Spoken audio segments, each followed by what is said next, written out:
All right, guys, Coach Moore here with Atomic Athlete. We've got Mohican Week 6, Session 3. This is going to be a hard day for you today. We've got some volume front squats. So the way this is going to work, your front squats, you're going to be working at 65% of your 1 rep max. You will have an updated table. Be sure to check that on the programming, and that will determine your loading today. You're going to do 1 round every 90 seconds for 6 rounds. So what that means is whatever your prescribed volume is or whatever your prescribed reps are, you're going to knock out those reps, rack it, and then you're going to walk it back out 90 seconds later. So the best thing to do is just have a little interval timer on your watch or something like that, and just every 90 seconds you're going to walk it out. If you fuck up and you get plus or minus a few seconds, don't worry about that. We're just trying to keep you guys on point as you're working through this.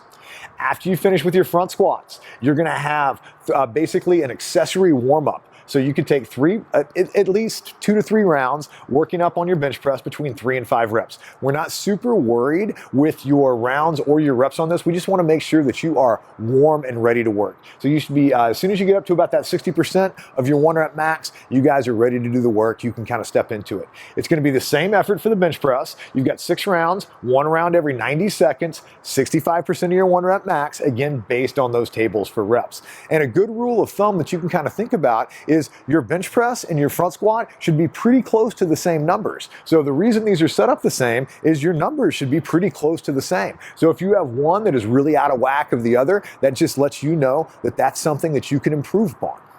After you finish with your bench press, you guys are going to go into, basically we are moving out of our calf protocol and our forearm protocol, and we're going to work into some T-spine mobility and shoulder stabilization exercises. So we've got a deep squat with rotation. Go ahead and check out that video for that. That's going to be a T-spine mobility exercise. You're going to hate it. It's part of doing it. If you really struggle with this exercise, that is not a reason not to do it, especially with the T-spine, especially with you guys that are in front of a computer all day. And then you got the Atlas complex. The Atlas complex, it sucks for everybody. You never get better at it. What I want you to think about is motion is lotion for the shoulders. So you're not trying to get better at the Atlas complex. You're trying to strengthen your shoulders and feel what a full range of motion in your shoulders is. So don't get frustrated with it. Just work through it. Trust me, this one pays the bills.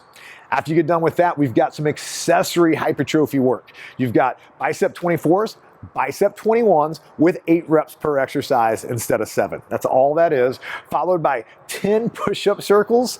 That's going to be 2 circles each direction. You can thank Jordan for that one. It's terrible. You're going to be smoked after all this. Just chip away at it. If you need to go to your knees for the push-up circles, that's totally fine. Or you can even elevate your arms. So you can go off a bench or a box, and that can make that a little bit easier for you as well. You got 60 seconds rest between each one of those rounds. Enjoy the work.